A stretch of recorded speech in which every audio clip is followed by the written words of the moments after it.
Olá pessoal, graça e paz. Estamos aqui então na cidade de Trento, no norte da Itália, para falar desse evento chamado a Contra-Reforma. Para entendermos o que foi a Contra-Reforma e o Concílio de Trento, nós precisamos lembrar um pouquinho do que estava acontecendo no século XVI. Martinho Lutero, então, ele afixa suas 95 teses na porta da Catedral de Wittenberg. Eram 95 pontos para debate, onde ele convidava a igreja, os bispos, a refletirem sobre o que estava acontecendo com a igreja naquele momento, mostrando como a igreja ela tinha desviado da ortodoxia, do que de fato era o ensinamento de Jesus dado aos apóstolos e passado para nós até os dias de hoje, até os dias que eles estavam. Então Martinho Lutero ele afixa essas 95 teses e isso acaba incendiando, como um fogo numa floresta seca, incendeia toda a Alemanha, incendeia toda a Europa, e a Reforma Protestante, que é esse movimento multifacetado, ele acaba dividindo toda a nossa história e principalmente a história da igreja mais uma vez e de uma forma muito significativa. A igreja agora e os acadêmicos estavam gritando sola scriptura, que era uma volta às escrituras. A igreja, claro, tinha se distanciado muito daquilo que a Bíblia de fato ensina. Então a Reforma Protestante foi essa volta às escrituras. O ad fontes, uma volta aos clássicos, volta a entender aquilo que a Bíblia de fato ensina e não apenas interpretações. E quando eles começaram a estudar a Bíblia, eles viram como o Papa e os bispos interpretavam erroneamente as Escrituras. E começaram a ver isso porque Martinho Lutero ele traduz a Bíblia para o alemão, Então ele traz a língua, ele traz a Bíblia para a língua do povo, onde o povo agora pode ler as Escrituras e ver quão errôneo eram as interpretações da Igreja Romana. E é claro, houve uma evasão muito grande da Igreja Católica, muitos países começaram a abraçar o protestantismo e romper com Roma, e Roma começou a perder muito das suas receitas, porque uma das coisas muito comuns naquela época, pessoal, era a venda de indulgências, John Tetzel era o maior dos vendedores de indulgências, que eram na verdade um papel escrito pelo Papa, onde a pessoa ela adquiria por alguma quantia de dinheiro, e ela ao adquirir essas indulgências, ela livraria a si mesmo ou algum parente, alguém que estivesse no purgatório, livraria anos de purgatório para que a pessoa pudesse sair daquele lugar e entrar então nas regiões celestiais, no paraíso.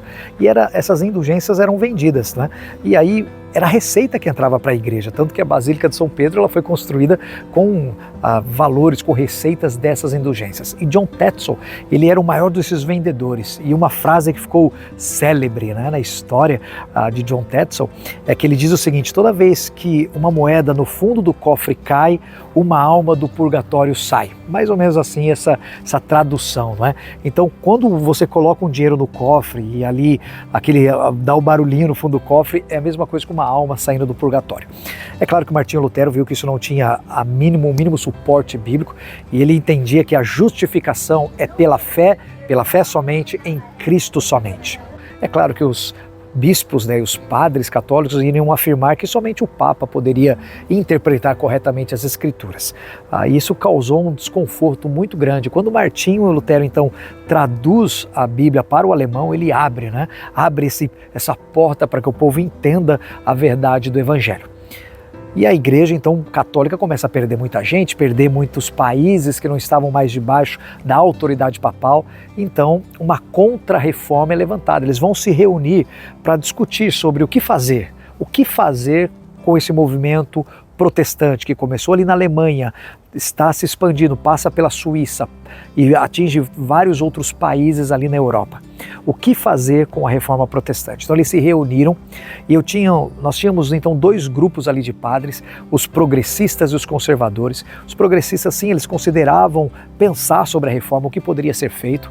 A ideia não era começar uma igreja nova, a ideia era reformar a igreja mesmo de dentro para fora. Se existia algo que poderia estar errado e precisaria então de mudança, por que não, Mas nós tínhamos também um grupo conservador, onde os jesuítas não eram esse exército que lutava contra qualquer tipo de heresia, não necessariamente uma heresia bíblica, mas uma heresia contra a tradição e aquilo que eles achavam que era o correto.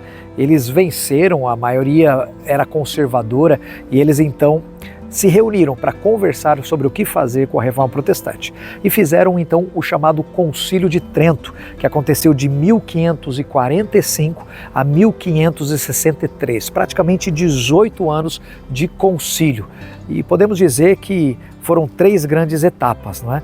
E teve um período ali que houve um pulo, né, de alguns anos, de 10 anos, entre uma reunião e outra por causa da guerra de Carlos V, né, o imperador Carlos V, que era defensor católico contra os países protestantes. Então houve um pequeno rompimento aí, uma extensão, uma espera, mas depois o concílio volta a se reunir. Então quando a gente pensa no Concílio de Trento, onde aconteceu nessa cidade aqui que estou, nós podemos definir então que esse concílio foi uma reação da Igreja Católica Apostólica Romana à Reforma Protestante. Então o Concílio de Trento ele foi dividido em 3 etapas. E a primeira etapa então, que aconteceu em 1545 a 1549 e foi liderada pelo Papa Paulo III.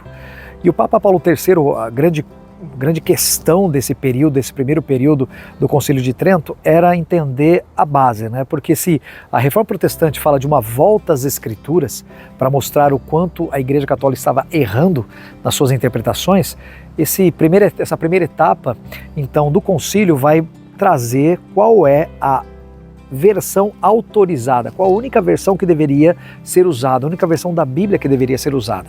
E eles então entendem e definem que a única versão que deveria ser usada é a Vulgata Latina, que era a Bíblia que a igreja usava na Idade Média.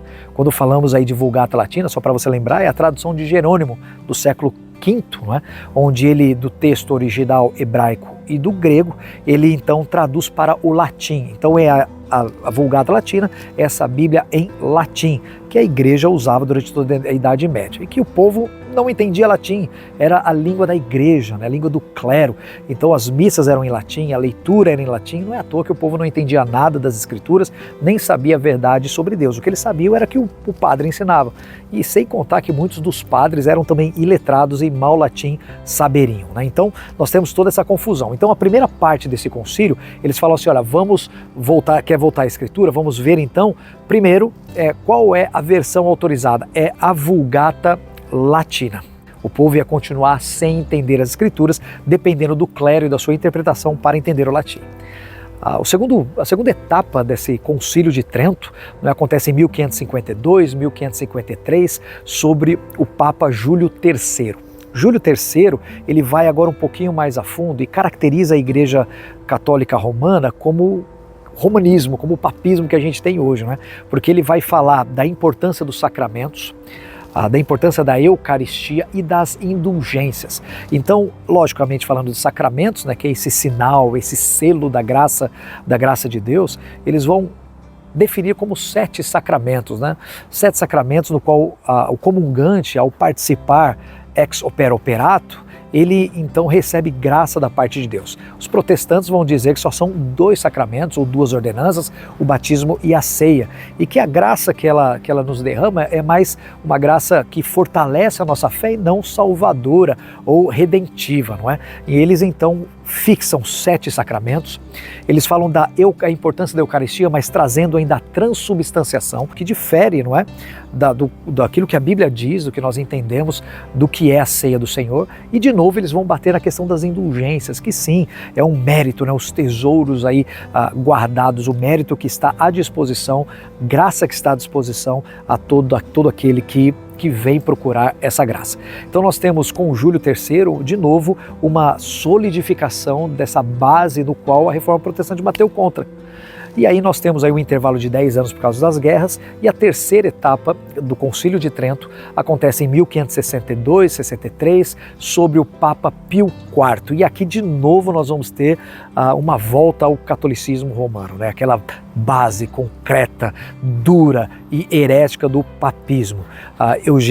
Pio IV, então o Papa Pio IV, ele vai voltar a falar sobre adoração dos santos, culto aos santos, essa mediação dos santos, não é? O que para nós é um absurdo, porque entendemos biblicamente que há um só mediador entre Deus e os homens, que é Cristo Jesus, mas ali então ele enfatiza essa mediação dos santos, vai enfatizar a veneração às imagens, né? Eles chamam de veneração, mas nós sabemos muito bem que essa é adoração, porque eles se ajoelham diante de imagens, eles oram para as imagens, eles colocam a sua esperança nas imagens. Então sim, é idolatria. E em Pio IV, então ele vai enfatizar essa adoração das imagens, o culto aos santos, né? Então você vê o catolicismo sendo cada vez mais católico apostólico romano. Então, pessoal, aqui nós temos esse resumo do Concílio de Trento, que foi essa resposta, essa reação da Igreja Romana à Reforma Protestante em 3 grandes períodos, não é? Paulo III, Júlio III e Pio IV. Em cada um desses períodos, eles, ao invés de aproveitarem que Martinho Lutero trouxe esses pontos, né, para reavaliar e trazer a igreja de volta aos trilhos, eles se distanciam ainda mais da ortodoxia do que a Bíblia ensina. E eles se tornam mesmo essa igreja católica apostólica romana. E é aqui, na cidade de Trento, nesse Concílio de Trento, onde inicia-se esse movimento chamado Contra-Reforma. Gostou do conteúdo? Então você está convidado a continuar aqui caminhando comigo na história da igreja, no desenvolvimento da teologia cristã, sabendo um pouquinho mais sobre personagens, eventos da nossa fé. Sou o pastor Ricardo Rocha, Deus te abençoe, então até o nosso próximo encontro. Um abraço.